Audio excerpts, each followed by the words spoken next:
Well, good afternoon. Good afternoon and welcome to another Webinar Wednesday hosted by CSU Bakersfield Small Business Development Center.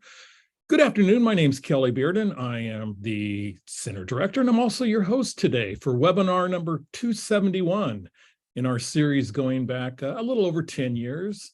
We'll be talking about a real important subject. We've been talking about it a lot, unfortunately, this year, and that's actually the last few years about disaster. And we have a great guest coming in to talk about disaster and resilience. And let's get going and get on with this show today.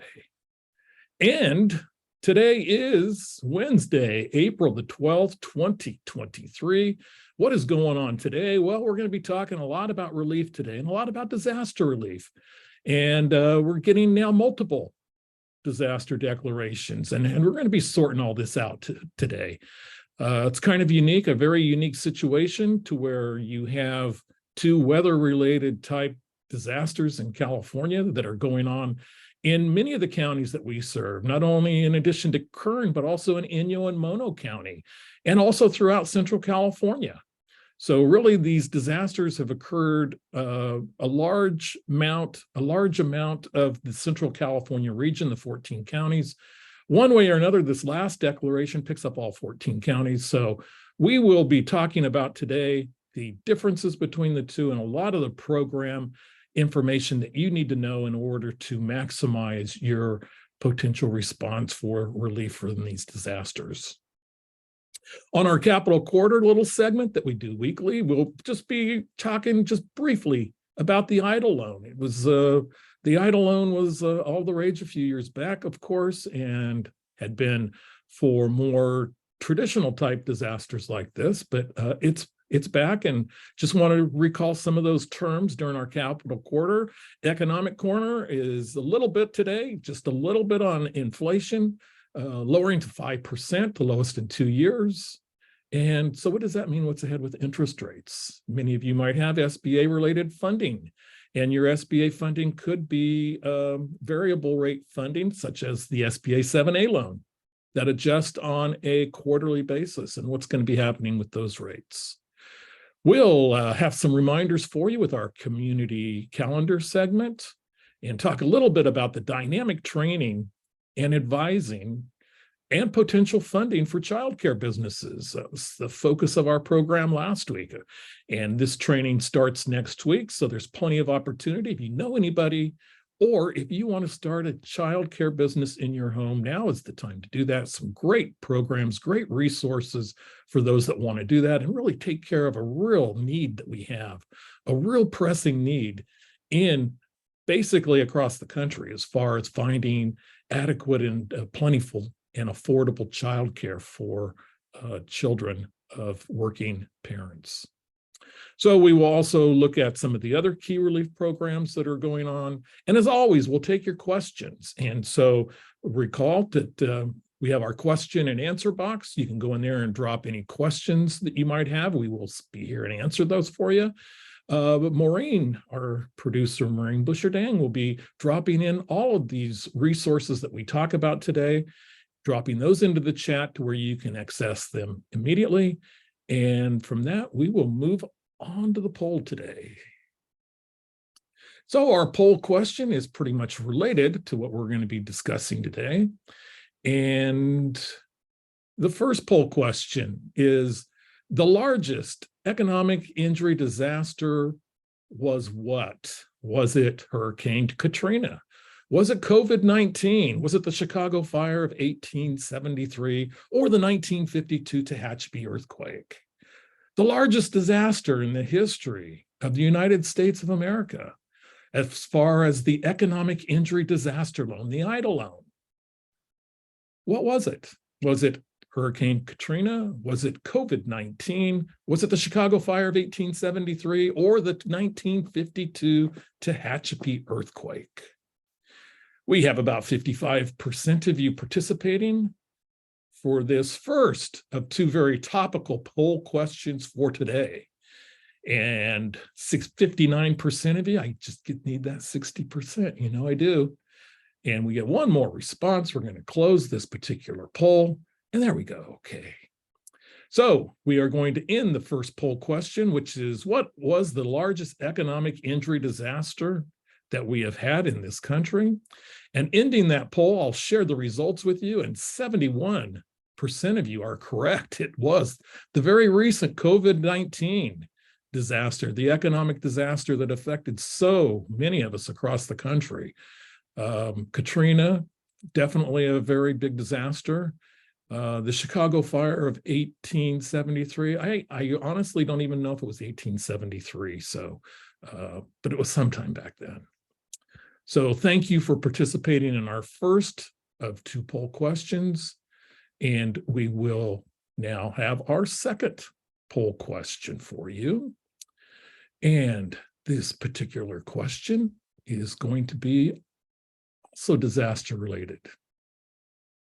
And it's a very simple question, I hope, and I might even be right on this one, who knows this time, and that is, in a disaster, what is usually, not always, but usually the greatest loss? Is it property damage or economic injury?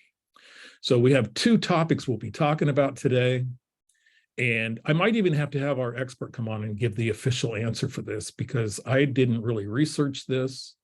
But in a disaster, typically, what is the greatest loss? We're talking about tornadoes, we're talking about hurricanes and earthquakes and floods and mudslides and wind-related issues. And I honestly don't know the answer, but we'll find it out. But with 64% of you responding, let's end this poll question and share the results. And in a disaster, what is usually the greatest loss? Okay, I'm going to guess on this. My guess is property damage. 1/3 of us might have the right answer. Just thinking, but with COVID-19, obviously, it was huge economic injury. But usually, typically in a disaster, I'm thinking property damage. We'll get that answer later. Okay, well, thank you all for participating. And let's move along. Okay, so just kind of an update on some of our programs that are still open and kind of a status on those particular programs. Looking first and foremost, our most recent disaster that we're talking about today, SBA idle and property damage is open. We'll have details on that in just a little bit. Also, we had a previous storm-related injury, storm damage that occurred within that window of December 27th of 22 and January 31st of this year, which was actually a FEMA related, and a little bit of a difference between SBA and FEMA, and we'll get that clarified a little bit for you later as well. So this particular damage right now, I believe we're talking about SBA, but that one has closed for the physical damage. Now, the economic injury, as you see below in line number 3, bullet 3 tells us it's open till October. Our guest will have more information on that. She won't have any information, though, on the Kern County Micro Grant Program, and it is open for businesses for a limited time. It should be closing, I believe, sometime in May. Next week, we'll have the exact date for that. And also coming up is we will have the City of Bakersfield Entrepreneurship Program that CSUB, through the Office of Extended Education Global Office and the SBDC, will be participating in. We will have more information on that very soon.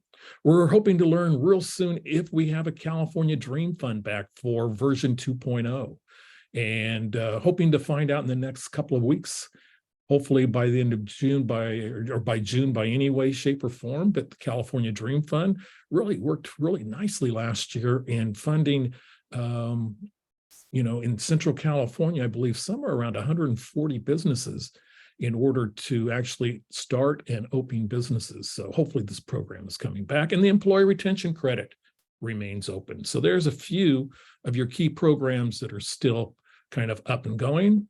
And the program we discussed last week about starting your childcare business, if you're interested, seriously, 60,000 people have left the childcare workforce in the last 2 years. Shortages are everywhere. There's some great programs, and this is the best that we've been able to find through Nurture. We had it on our webinar last week for those of you who were with us. And it's business startup, a 12-week commitment over a 12-week program. You have a training program. that's done virtually at your pace. $1,000 startup grant that could be available once you complete that, and also receive business consulting, one-on-one advising through the SBDC and through Nurture. And also it's available in English and Spanish. So it's basically kind of like our California Dream Fund program last year. You get some training, you couple that with mentoring, which is a dynamic duo, the couple that works so well together, where you learn the principles and the training in the classroom, and then apply your own particular business to that as far as mentoring, and receive grant assistance for new startup home-based childcare businesses. And those begin next week. So there's your information right there.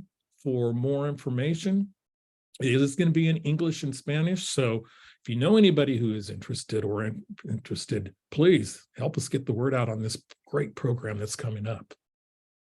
On our economic corner, we talked a little bit about inflation, and it has eased to a 2-year low of 5%. 5%, but right now the biggest pressure on inflation is at the grocery store. And it's the grocery store and the prices that are making such of an impact. And I don't know about you, but I feel that when I go to the grocery store, I never realized that a jar of mayonnaise could become a luxury item. But, $7, $8 and for a quart, and well, it's not even a quart anymore. What is it? Shrinkflation. It's 28 or 30 ounces. So really the food prices are the ones that are the biggest concern. But the good news today, the great news, is that we have a 2-year low for an annual inflation rate of 5%. And so if that is true, then the Federal Reserve will be meeting on interest rates again, and their goal is to get inflation back to 2% before they stop increasing interest rates. And again, so we'll keep appraised of the interest rates, but hopefully it slows raising interest rates. And moving on now to the grant program through Kern County. And again, this is a program we've talked about over the last 18 months. If you received a grant from Lindustry.com for $5,000, $15,000, or $25,000 through the California Relief Grant Program, you're not eligible. But for those micro businesses, oftentimes those businesses that are left behind and missed out on that particular funding, there is a program still available in Kern County for $2,500 per business for those that had sales of less than $50,000, and that must have been your main source of income. So, no, moonlighters, no other type of business entities if it's not your main business. Contact your SBDC, and we think it's a great opportunity to discuss and leverage some of the issues that are going on with your particular business. We did mention earlier the FEMA assistance for physical storm damage from the first of our 2 disasters that we'll talk about today is closed. And we do know SBA assistance is open that we'll talk about. But we also know that there are a couple of other federal agencies that have programs that can benefit you or your particular business. One of them is the United States Department of Agriculture, and USDA Assistance is available in select counties. We're going to try to get more on this particular program, and we'll talk about it in just a second. But they have acknowledged that there is a big need in the Central California region in areas such as Tulare, Merced, and Monterey counties. And then also IRS has paused some of the tax deadlines for filing and payment. We encourage you to contact your professional. Also, you can go to the chat and see that particular information and declaration in the chat box at a link coming soon to you. So some of the other storm-related damages, we're still having individuals, if you have storm damage, to please contact your local county Office of Emergency Services. The information that you can provide local counties and our 58 counties in California will help the state and then ultimately the federal government decide and understand the loss, the total magnitude of the loss, to determine the scope of the disaster. And that is kind of the difference on how you end up with an SBA-related disaster and a FEMA-related disaster based on the scope and the magnitude are 2 of the factors. So, but that needs to be reported as much as the physical damage aspect. And we know some of that might not be visible because in the Eastern Sierra, so many of what could be damaged is still not visible because of snowfall. and some of the massive snowpacks that's awaiting to come down. And I don't even really want to bring this up, but really what we're getting projected now is that massive snowpack melting and not having enough water storage for it after 3 years of drought. So more to come, but the important thing is if you can report for Kern and Kern County and the Eastern Sierra counties. Why I think this is important for Inyo and Mono County particularly is because they are not included in the 7-county disaster filing. Now, that, as you'll find and will be repeated, you will still be able to qualify for the EIDL, for the economic injury disaster loans, but for the property damage, the physical damage to homeowners and renters, it's not there right now for Inyo and Mono. Now, we've seen in the past that counties can get added to those declarations. The one from earlier this year, it seemed to basically double the number of counties. So that's a possibility, but you really need to, in Inyo and Mono, you need to report that damage if you have had damage. Now, if you have snow damage from economic that affects the economic viability of your business, that will be an EIDL and will be covered as we will be reported again to you. So there was the Eastern Sierra. Thank you, David Valdeo's office. Congressman David Valdeo sent us these links for Kings and Tulare County. And, you know, of course, our preference is Kern, Inyo, and Mono, but hey, we like you in Tulare and Kings as well. So there's your Southern San Joaquin Valley links. Hopefully those will benefit you as well. So our USDA assistance that has been, came out in later part of March, identified several counties in California that might be eligible for funding. In the press release, they identified those 3 particular locations, but people might be able to apply for grants of up to $40,675 to repair their homes. And those funds will be available until extended. Who you're going to want to contact for that particular information, as I jump ahead a little bit, is Stephen Noden right there. And there is his phone number and contact information, as far as an email address and some of the information that you can find on the website. So there are the counties, the residents, the counties. The last one that we saw that did include an R3 county area, Inyo County, but not either Kern or Mono County. But as I say, stay tuned because these things can change as the loss is identified. Okay, we talked briefly about the IRS deadlines that are extended, and these are the counties. I believe pretty much all of the Central California, but again, you're going to want to talk to your tax advisor, but I believe all of the 14 counties in Central California are identified here, including, of course, Kern, Inyo, and Mono, but also that complete swath across the central part of California. So do check. It does give you an opportunity to extend actually filing individual and business tax returns and making those payments as well.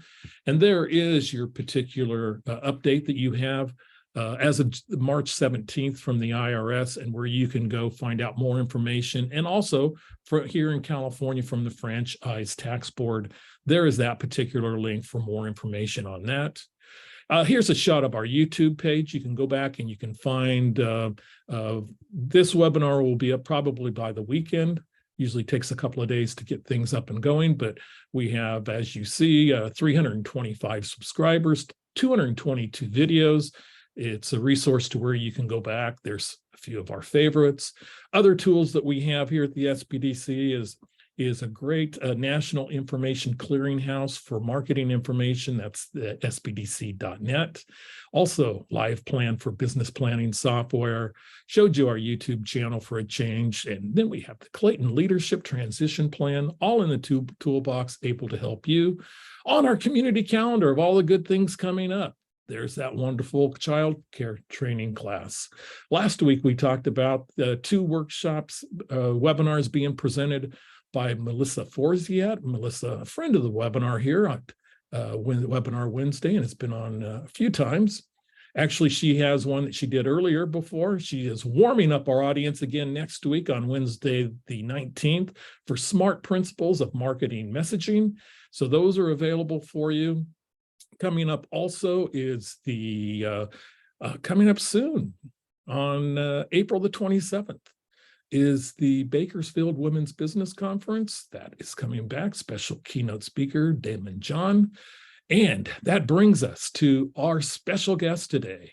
And it's a great pleasure to have Mary Anne Bradfield with us. And she is a Public Information Officer with the U.S. Small Business Administration Office of Disaster Recovery and Resilience.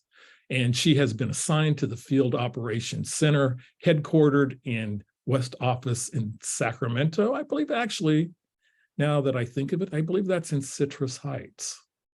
But she has decades of experience in public affairs and policy. She gets to work on multiple disasters for us throughout Central California. She is based right now in Kern County. Thank you, Mary Anne, for joining us today. Jump in and take it away. Thank you. And thank you for having me. I'm so grateful to be here. And we are in Citrus Heights. And before I go any further, yes, for normal disasters, it is property damage that is the primary loss. COVID was the exception. Does that help with the survey questions? It did with me. Okay. And it makes total sense, thinking all the disasters and being aware of disasters here in Kern County and wildfire and floods and droughts. Had a drought and a flood almost going on at the same time, and you get to clear all this mess up for us. So thank you again for joining us, Mary Anne. Oh, it is truly my pleasure, and I'm grateful for being included. Okay, thank you for that nice introduction as well.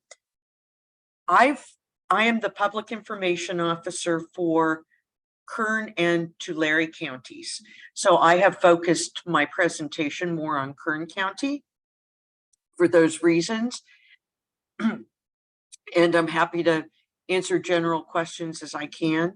Most people don't know that SBA has, in a presidentially declared disaster where the county is declared as a primary county, we help homeowners, renters, businesses of all sizes, and private nonprofits repair the physical damage and what they've lost.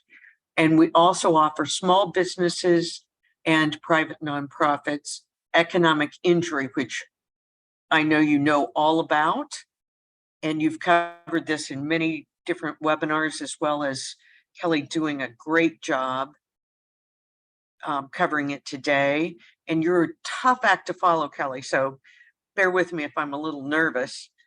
And just for anybody who is taking notes, I just have this slide that's easier to write notes from. Okay. All right. We also have mitigation loans. Mitigation means building back better so you're more resilient where there's physical damage. So up to 20% of your loss, verified physical loss, can be added to your loan to do certain things that will make you better able and better equipped to be resistant in future similar disasters. For instance, flood mitigation. It could be something as simple as sealing your roof deck, elevating your structure, which is a little more complicated, or adding a sump pump. But that's a conversation to be had with your loss verifier. We do send loss verifiers out, or your loan officer or case manager. But I wanted to make you aware because we've seen studies that say every dollar spent on mitigation saves the consumer $6 in the end. So it's something definitely to consider, right? This is, I'm going to have to make a little change. This is a comparison. And one of the main things that Kelly asked me to go through was the difference between the just previous disaster, which for us, we call it California 17757. That's our SBA disaster loan number assigned to it. And this most recent declaration, which is 17842. For those of you who are making application for SBA loans, that is relevant because those are the numbers that you would apply under. And what are those differences? One of the main differences is the period of time they cover is relative. For instance, 17757 accounts for damages between December 27th of 2022 and January 31st of 2023. And this most recent declaration covers from February 21st, 2023 and continuing. We don't know what that stop date will be yet, because it is a continuing disaster and they're still assessing. For those of you who are businesses or even homeowners and renters, it's important to keep those dates in mind, because that's what the loss verifiers are looking for. That's what the loan officers are looking for economic injury, those between those dates. And for Kern County, and this is for this particular slide is for Kern County. Kern County was not considered a primary county under 17757 or the earlier declaration. However, in this current declaration, they are, which means that loans for physical damage for homeowners, renters, businesses of all sizes, and private nonprofits of all sizes are also available. And so what I've done is kind of compare those. So for businesses, the lowest rate is 4% for physical disaster, nonprofits 2.375, whereas previously in Kern County, they weren't eligible for that. However, in Kern County, they were eligible for the economic losses. And here are the differences in the interest rates. For the previous, or 17757, it was 3.305, and for nonprofits, 2.375. And for the current declaration, it's businesses 4%, nonprofits are still 2.375. Now, I will point out that California 17757, the deadline has closed but we are currently accepting the new applications. And for home loans, meaning physical disaster, it's the lowest rate is 2.375. We go up to $200,000 for that, and that's uninsured losses that losses that are not covered for under other government or non-government. Maybe a lawsuit pays off part of your losses, but that's uncompensated losses. For renters, $40,000 is the maximum. That includes a car, by the way, at 2.375. And mitigation, as I mentioned earlier, 20% of that physical damage can be added to your loan at 2.375. And one of the things I skipped here was businesses can go up to $2 million for either physical damage or economic injury. So you can get up to $2 million, but it's a total of $2 million between the two, the physical damage and the economic injury. And Kelly, feel free to jump in if I have missed anything that you feel like you want covered. Okay, well, we'll take questions at the end. Now, here are the deadlines. And you do have, and I apologize, I was wrong about 17757. For economic injury, you have until October 16th of 2023 to make that application. Be sure and keep your records for that length of period that we just went over, attributable to 17757, because if you make another application for this new declaration 17842, you'll have to have a separate set of records documenting the losses from that time period. The filing deadline for physical damage for this most recent declaration is June 2nd, 2023. And the filing deadline for economic injury is January 3rd of 2024. It's a presidential declaration. Those deadlines could change, but my recommendation is get your applications in very soon and very quickly. Because if you miss that deadline, you don't have that in your arsenal for recovery. But if you apply, you have time in which to determine what those actual losses are in this case, because this is not closed yet, this 17842. And plus, you can always modify it if there's further damage. And it's kind of first come, first serve. So you want to get your application in and in front of the loan officer as quickly as possible, because there are a lot of people competing to have theirs reviewed. Okay, I wanted to call attention to the closest business recovery center for SBA's disaster assistance is in Tulare. It's actually in Visalia, and there's the address.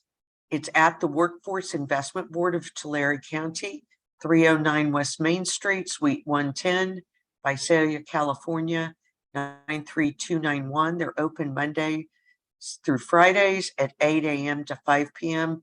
And I read that because some people may be just joining via phone. Okay, here's another way to make disaster loan application, and that's via our website, https://disasterloan.sba.gov/ELA. And it will have a lot more information and walk you through that process. And we encourage those who can to utilize that. But we do have those experts at our Business Recovery Center in Visalia that can help you if you need assistance. They can also help you with uploading documents and submitting them once your loan officer reaches out and asks for additional information. But I'm going to tell you that your best resource is Kelly Bearden and his team.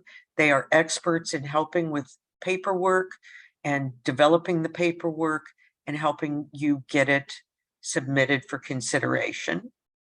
And I will also tell you, if your loan officer reaches out, please get that information back to them as quickly as possible. The biggest issue for delays in getting your loan is missing paperwork. So thank you very much for that. And here are some other ways to get information to learn more about the SBA Disaster Assistance Program. Go to www.sba.gov/disaster. You can also contact our customer service center at 1-800-659-2955, and they can help you access or a paper application if you prefer to submit it by paper, or you can email our disaster customer service for the same at disastercustomerservice@sba.gov. And I will tell you that we are also part of long-term recovery. For those of you that are homeowners, renters, and private nonprofits, in a presidential declaration where you're the primary county, you have to register with FEMA first, and then you come to SBA to submit your application. And we are a critical source of economic stimulation to get your communities, your businesses, communities, and individuals back to a sense of normalcy and recovery. Our business partners are maybe the most important piece of that, in my opinion. And that is because they are not only here to help you with the disaster recovery, but with your business planning and counseling, financial products, government contracting assistance, both for disaster recovery, because there's some opportunity there for some of you and your businesses to pick up some extra business during this period, but for the long term. And they are there to help you, and we partner with them, not just for now, but until you get back to really thriving again. Okay, now I'm ready for questions.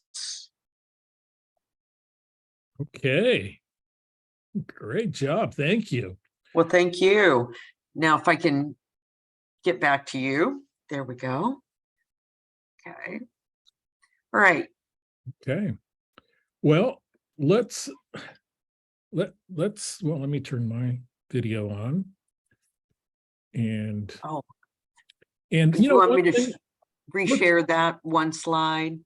Yes, if you could pull up the colorful, pretty green and blue one, as I like to call it. I am trying my best to get back to that.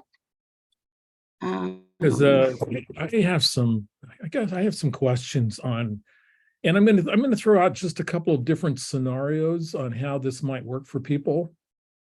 And you know, one of them is going to be kind of a lodging business that was affected by both. So, okay. in looking at this slide that you have up now, and I can't make it any bigger, but if we go up and we have the two far right columns are the two disaster declarations. And the first one of which, and I'm going to use an example of, let's say I have a lodging facility in Kern County, and I was impacted by that first disaster. Maybe I didn't get my facility flooded, but the roads flooded and I had a mudslide. And for various reasons, people still haven't come back. I can only apply, even though we're now into April, I could only apply for that first disaster from December 27th through January 31st. Is that correct? For that first disaster, that is correct. You want to keep records between the two.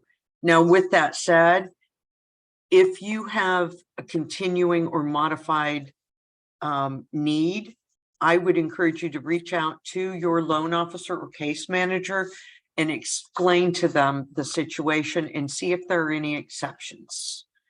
There may or may not be, but they would be the experts to ask.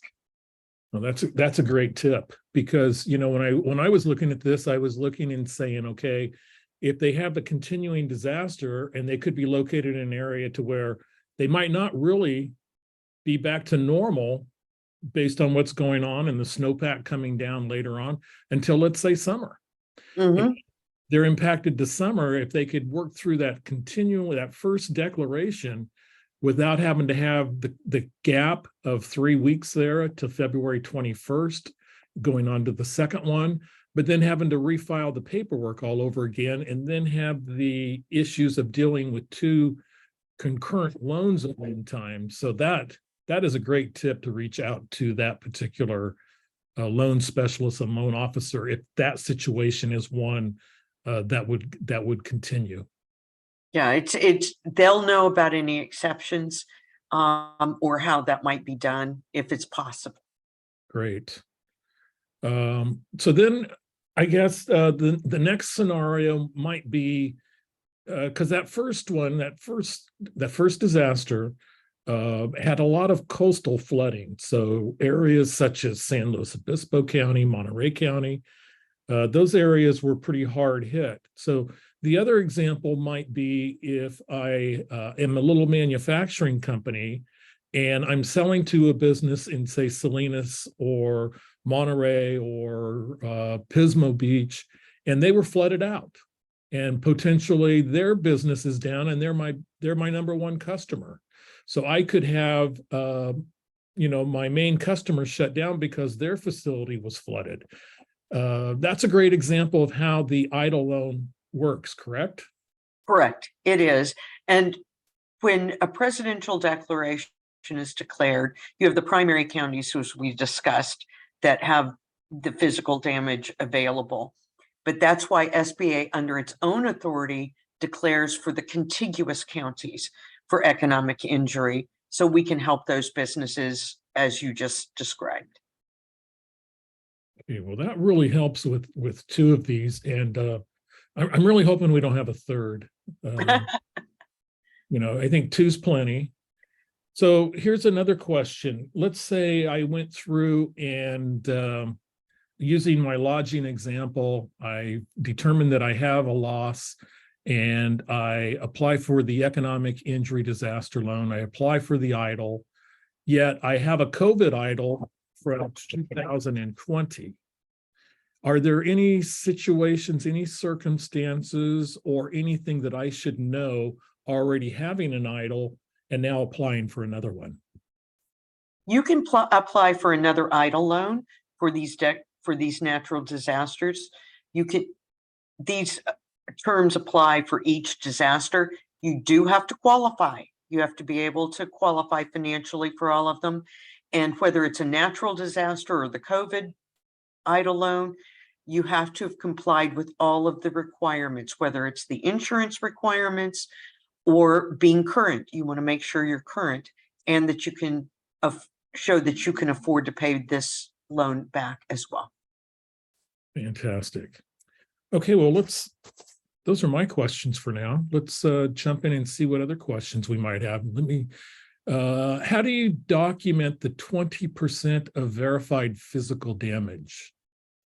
We have loss verifiers that actually go out and review your property to gauge the losses. And you also are going to have your insurance documents that you don't have to wait for that in order to apply, but you'll have that also to submit at some point. So it's the loss verifier ultimately that decides. And I would assume a little follow-up on that question would, as far as the physical damage go, that can go beyond a structure. That could also include land if it's improved land. It can be. It could be your outbuildings. Let's say you have an acre of land and you have a guest house or a shed, those kinds of things. And in some cases, there's a small amount that you can utilize for landscaping and rebuilding. But in terms of mitigation, if you need to do some landscaping or put in some French drains or whatever, that's something also to consider. And you want to discuss that with your loan officer, case manager, because once the loss verifier has been out to make those determinations, they can work with you to see what is going to apply as mitigation as well. Yeah, and really, I'm really glad you brought up mitigation, because I think that it's an excellent opportunity if you are in a flood-prone area, you're in a position to where you could have another disaster. I mean, when I think back over the disasters of this magnitude that we have, we go back quite a ways. We can go back into 1983 and 1969 and go back a number of years, even though we've had maybe something serious. But still, if you go back to some of the flood damage, even as recently as 2017 or 1994, if you get that fixed this one time, it really does fix it for the long term, rather than having to consistently worry about weather disasters like this year. Yes, it really makes a difference. I grew up in Tornado Alley, and I will tell you that one of the most common things that mitigation covers in this case are shelters. And if high winds sometimes require just rebuilding a part of the structure, even here, to be more watertight and or wind resistant, because you also had wind, not just flooding in this case. Do you recall all the acts that are covered by that disaster? The wind one was one that I don't think we've seen, and those are pretty much, I think you call it the straight downwind? They call them straight line winds as opposed to being a tornado, which is circular. Okay. And then also mud and landslides, and of course the flooding. Yes, could be a retaining wall. It could be a lot of things.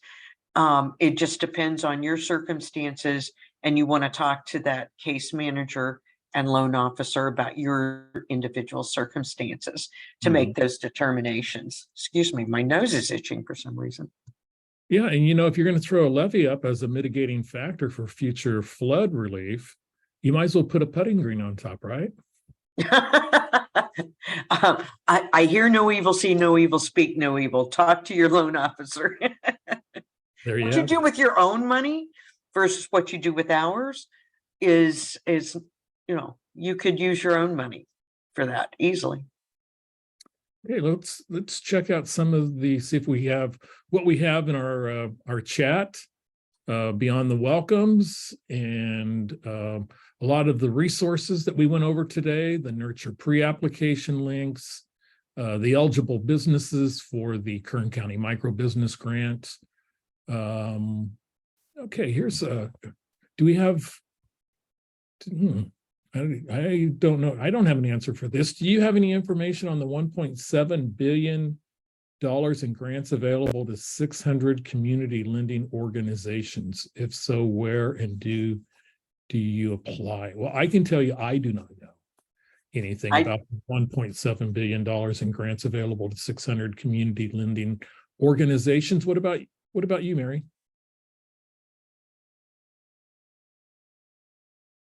Sorry, I'm muted. I do not. I'm sad to say. You might go onto the SBA.gov website and see under financial programs, see if there's anything on there about that. And then there's the USDA grants that are in there for information. And then it's asked, why isn't USDA assistance not available in Kern County? And I think we're going to need to get somebody on from USDA to get you a definitive answer.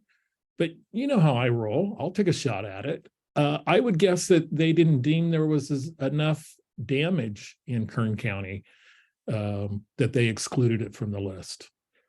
So, and again, a lot of these declarations come out and all the damage and all of the impact from the disaster isn't known. It isn't readily known. So that's why it's so important to continue to report those particular instances to the Office of Emergency Services, wherever county you're located. Okay, there's the information on the tax relief as we cruise the webinar chat box. And yeah, I agree. The massive snowpack is something that's still kind of hanging out there. There's USDA. If you want to know a better answer than I gave you on USDA, you can contact Stephen Nodum at 530-792-5830. I got to work on getting Stephen on here. We could ask him directly. Some of the surveys that are being done in Inyo and Mono County are there, and some of the San Joaquin Valley. Is the flood damage survey for homeowners or just businesses? It's for both. It is for both. There's one I can answer for you. More information on here on the conferences coming up and some of the other events. And the fact sheet. And next question is, can I apply for a loan for my real estate and property management part of my business that has been affected by less work, hard to get around due to the flood and road closings, no employment for businesses and tenants that can't pay rent or buy a home to my self-employment business being affected? So if I could just summarize that a little bit, it sounds like a lot of their normal business activities they haven't been able to do because of flooding, road closures. Some of their buyers or tenants aren't able to work and pay, and they're getting behind on rent. So what do you think? Is that a possible economic injury disaster loan? I would say go down and apply, because it does sound like economic injury. You still have to pay the rent. You still have to pay for the benefits. You still have to pay, taxes to the state for your business license, things like that. And so apply and work with your loan officer and case manager. And if they need additional documentation, you don't know how to how to create, for lack of other words. You may not always keep a line or month by month comparison. Call Kelly and his team because they really know what they're doing. Hey, next question. And boy, this one sounds like I hit my example a little bit with this, with my lodging example that I was asking questions on earlier. So campground owner in the Kern River Valley impacted by both disasters and possible future flooding issues. Should she apply now and the case be kept open and add future issues to that? I recommend that you do. As I mentioned, it's first come, first serve. So you want to get your application in as quickly as possible and in front of someone. If you have additional damage coming, you have some time to adjust that amount. We call that a modify, or to modify it. But talk to that loan officer, your loss verifier, and your case manager. Yeah, and I might just add, it seems like the complexities of having two open disasters. The first one, as a campground owner, you would be impacted by the economic injury loss. And then the second one, it could be the property damage. So even if you had property damage during the first disaster that was from December 27th through January 31st, those property damages don't apply because of Kern being a secondary county during the first disaster.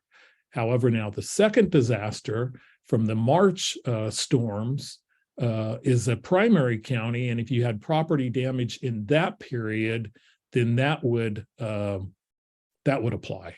Am I correct, Mary? Correct. And for those of you with somewhat complicated situations like that, please remember that we have experts that are there to help you in that application process. Don't hesitate. They're there to do that. They're customer service representatives. Right now, the closest one is the one in Visalia, but go down and have them help you get that input correctly. And, the little add-on to that is the property insurance has a flood exclusion. So there's really no opportunity for insurance on the property because it only covers the buildings, and all the damages were to the real property. And ask also about, what about loss of income? Can SBA help with that? Yes, you can apply for both the physical damages as well as the economic injury. For a business, you just can't go over a total of $2 million per disaster. Outstanding. Okay. Well, I think that's going to wrap us up. Thank you so much for joining us, Mary. And you're going to be in the community for a while, so you're going to continue to be a resource for us, correct? Oh, yes, I'm going to be here. We don't know how long yet, but I'm going to guess at least that 60 days until the deadline, and maybe longer. So, Good. and thank you for allowing me both to be a part of your community while I'm here, as well as inviting me to address these wonderful folks that need our help. Don't hesitate to call on me if you have any questions. Well, it's great to have you in the community. We appreciate all the assistance, and whereas we might have prayed a little too hard for rain this last year, because we certainly got it. Now we're praying for a nice mild temperature spring to kind of moderate the snowpack as it comes down off the mountains. So, and if that's true, Mary, you might get out of here a little sooner before you get to experience a nice hot October Bakersfield day. Except for one thing, I love it here. It's beautiful. And as I mentioned, I grew up in Tornado Alley in Oklahoma. So hot is not the same thing. It's nice weather here. And we'll tell you, it's a dry heat all day long as it clicks to 112 degrees. So, Mary, thanks for joining us. Hope to have you back soon and continue maybe to have you give us updates on what's going on as we kind of work our way through all this and these disaster applications and some of the resources that are available to help our small businesses. So thank you so much for joining, and Well, that's a wrap for this week. Thank you. Big thanks to Maureen Busher-Dang, working the back end of things again. And we will be back next week for webinar number 272. For Mary Anne Bradfield and Maureen Busher-Dang, I'm Kelly Bearden. We'll see you next week, everybody. Have a great week.